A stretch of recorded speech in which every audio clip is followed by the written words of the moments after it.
Ketika konflik di Timur Tengah kian memanas, Iran kembali memamerkan drone terbarunya. Korps Garda Revolusi Iran mengunggah ketangguhan drone yang bernama Shahed 149 Gaza. Drone Shahed 149 Gaza alias drone Gaza ini diluncurkan pada 21 Mei 2021 dan lulus uji terbang pada April 2022. Drone tempur tercanggih buatan Iran ini memiliki jangkauan operasi hingga 3.000 km. Pesawat tanpa awak ini diciptakan dalam rangka pemenuhan misi pengintaian, pengawasan, dan pertempuran dengan durasi penerbangan 35 jam. UAV Iran mampu membawa 13 bom di atas ketinggian 35.000 kaki dengan kecepatan 350 km per jamnya. Adapun kecepatan operasional pesawat ini dapat mencapai 2.000 km. Canggihnya drone ini mampu mendeteksi pesawat siluman hingga radius 500 km. Drone Gaza ini merupakan UAV Iran pertama yang ditenagai mesin turboprop.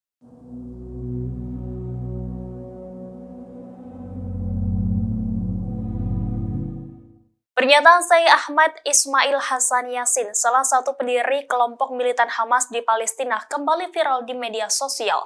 Pasalnya, ia memprediksi negara Israel akan lenyap pada tahun 2027 mendatang. Prediksi Yassin soal Israel kembali viral setelah diunggah oleh wartawan Al Jazeera bernama Ahmed Mansur di akun YouTube pribadinya pada 9 November lalu. Sebenarnya wawancara ini telah dilakukan pada tahun 1999.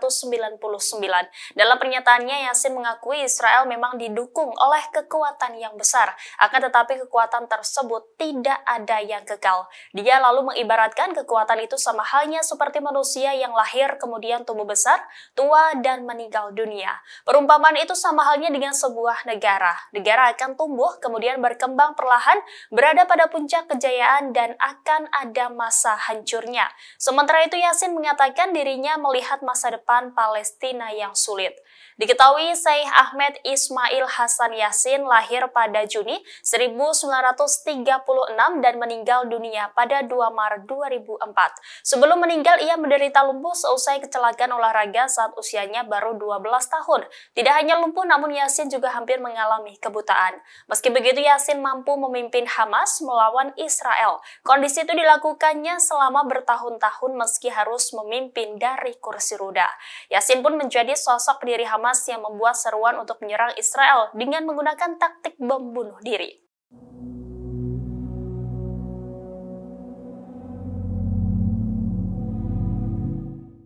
Nasib miris dialami oleh para korban meninggal dunia akibat konflik di Gaza, Palestina. Ratusan mayat warga sipil yang berada di halaman rumah sakit dimakan oleh anjing-anjing liar. Pejabat Kementerian Kesehatan Muni Al-Brus menangis saat menjelaskan kondisi mencekam di Gaza pada Senin 13 November. Anjing-anjing dilaporkan memakan mayat yang menumpuk di halaman rumah sakit Al-Shifa yang terkepung di kota Gaza. Pasalnya tidak ada pihak yang bisa menguburkan para korban di tengah pengeboman brutal Israel di rumah sakit tersebut. Penembak jitu dan tank Israel menembak hanya beberapa meter dari rumah sakit tersebut. Selain itu juga tidak adanya tempat untuk memindahkan atau menguburkan para jenazah. Padahal jenazah yang membusuk dapat menjadi sumber besar penularan dan segala jenis bakteri serta penyakit lainnya. Seorang dokter di rumah sakit Al-Shifa, Muhalati, mengatakan bahwa selama 3 hari tidak ada seorang pun yang bisa masuk dan keluar dari rumah sakit tersebut. Muhalati menjelaskan bahwa tidak ada air atau listrik di fasilitas tersebut dan makanan serta bahan bakar hampir habis. Ia menambahkan bahwa mesin inkubator membutuhkan listrik tingkat tinggi. Bayi prematur beresiko mengalami kematian setelah bahan bakar di rumah sakit habis dan beberapa bayi sudah meninggal karena kekurangan listrik.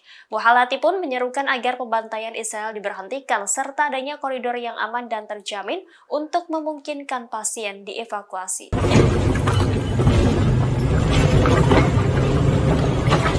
Pasukan Israel tidak hanya menargetkan kelompok militan Hamas, namun juga menghancurkan situs-situs penting yang ada di Gaza, Palestina.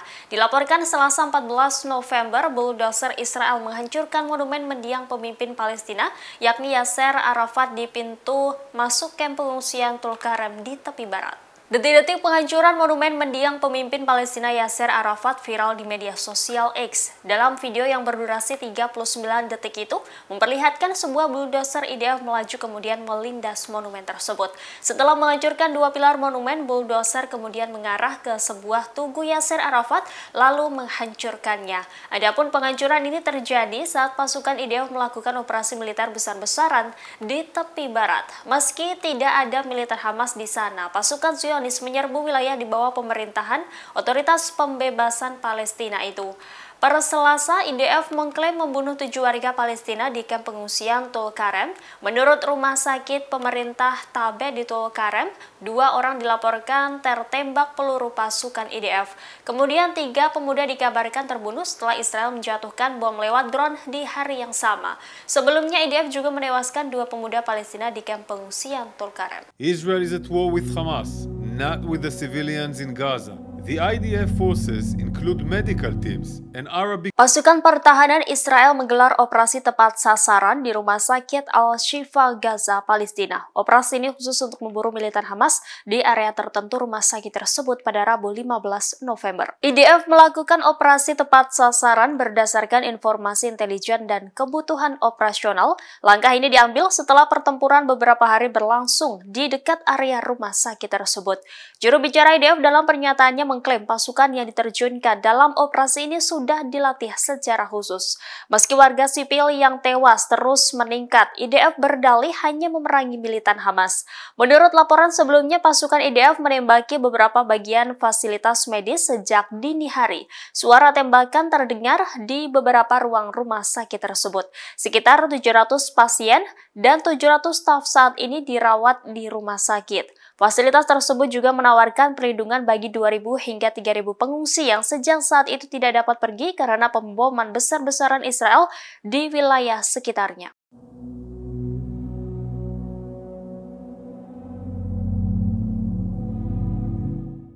Perdana Menteri Israel Benjamin Netanyahu geram seusai Perdana Menteri Kanada Justin Trudeau menyebut militer Israel sengaja membunuh sipil di Gaza, Palestina. Netanyahu dengan buru-buru langsung buka suara dan memberikan klarifikasi. Melalui unggahan akun X-nya pada Rabu 15 November, Netanyahu menyebut bukan Israel yang sengaja menargetkan warga sipil di Gaza. Justru sebaliknya, Netanyahu menuding Hamas menargetkan warga sipil. Perdana Menteri Israel itu berdalih bahwa Israel berusaha menjaga warga sipil dari bahaya. Dalam keterangan unggahannya, Netanyahu menyebut langsung akun Trudeau. Sebelumnya, Trudeau dalam pernyataannya pada Selasa mengatakan bahwa tragedi kemanusiaan di jalur Gaza menyayat hati, terlebih di sekitar rumah sakit Al-Shifa di daerah kantong tersebut. Ia pun kemudian melontarkan kritikan tajam terhadap Israel. Trudeau menyerukan pembunuhan anak-anak perempuan di jalur Gaza harus diakhiri.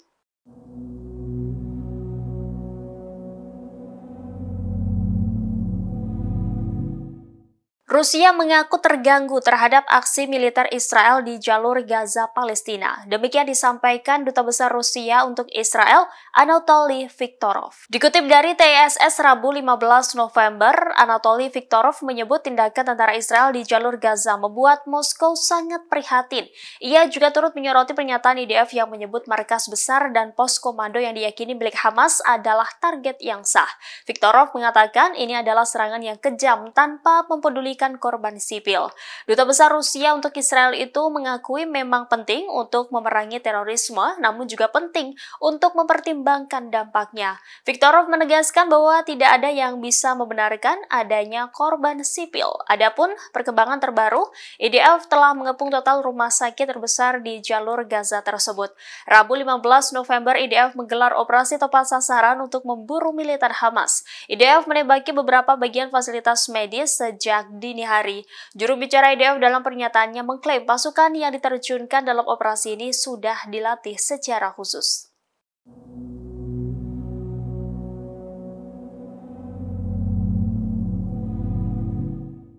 Pernyataan Menteri Israel beberapa waktu lalu terkait penggunaan bom nuklir di jalur Gaza menimbulkan tanda tanya. Setelah Rusia, kini giliran Turki mempertanyakan kepemilikan senjata nuklir negara Yahudi tersebut. Presiden Turki Recep Tayyip Erdogan meminta Perdana Menteri Israel Benjamin Netanyahu untuk mengumumkan apakah Israel memiliki senjata nuklir. Selain itu, Erdogan juga menyebut Israel sebagai negara teror. Israel disebutnya telah melakukan kejahatan perang dan melanggar hukum internasional di jalur Gaza. Berbicara kepada anggota parlemen, Erdogan mengulangi pandangannya bahwa Hamas bukanlah organisasi teroris. Menurutnya, Hamas adalah sebuah entitas politik yang dipilih oleh rakyat Palestina.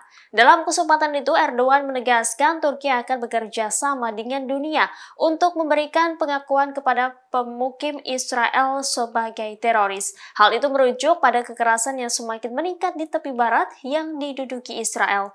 Diketahui Erdogan secara vokal mengutuk serangan tanpa henti Israel di Gaza sejak serangan Hamas pada 7 Oktober lalu. Sebelumnya Erdogan menyebut Israel telah berakting seperti anak manja Barat dalam merespons serangan Hamas pada 7 Oktober. Erdogan mengecam Barat karena tidak mengambil tindakan di tengah apa yang disebutnya sebagai pembantaian yang sedang berlangsung di Gaza, Palestina.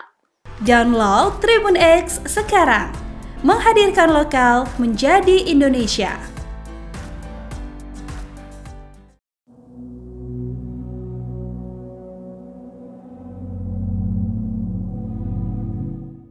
Presiden Ukraina Volodymyr Zelensky turut mengomentari soal isu Rusia mempersenjatai militan Hamas. Zelensky menganggap Rusia tertarik memicu perang di Timur Tengah. Pemimpin Ukraina itu mengatakan keterlibatan Rusia dalam konflik Israel dan Hamas dapat menghancurkan kebebasan di Eropa. Zelensky menyebut para propagandis Rusia bergembira. Ia juga melihat teman-teman Moskow di Iran secara terbuka mendukung kelompok perlawanan yang menyerang Israel. Selain Zelensky, perwira tinggi intelijen Ukraina Kirilo Budanov juga menuduh Rusia memberi Hamas senjata sitaan dari Ukraina. Budanov menilai hal ini sebagai cara sempurna untuk menutupi keterlibatan Rusia. Menurutnya, banyak senjata yang diberikan ke Hamas adalah senjata infanteri. Beberapa ahli memperingatkan bahwa meski ada hubungan baik antara Rusia, Hamas, dan Iran selama puluhan tahun, belum ada bukti nyata bahwa Moskow memasok senjata ke kelompok militan tersebut.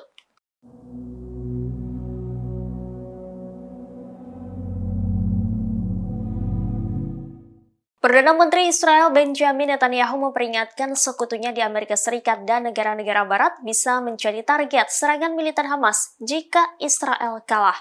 Oleh karena itu, Netanyahu menegaskan Israel harus memenangkan pertempuran di jalur Gaza. Netanyahu mengklaim kemenangan Israel dapat melindungi dunia, namun faktanya saat ini Israel membunuh lebih dari 11.423 warga sipil di jalur Gaza. Dalam wawancaranya pada Selasa 14 November, Perdana Menteri Israel itu bersikeras bahwa perjuangan Israel adalah perjuangan Amerika Serikat. Netanyahu juga menuduh ada poros antara Hamas di jalur Gaza, Hizbullah di Lebanon, Houthi di Yaman, dan pemerintahan Iran. Pemimpin Israel itu telah berulang kali menolak seruan untuk gencatan senjata. Ia menilai gencatan senjata sama saja menyerah kepada Hamas.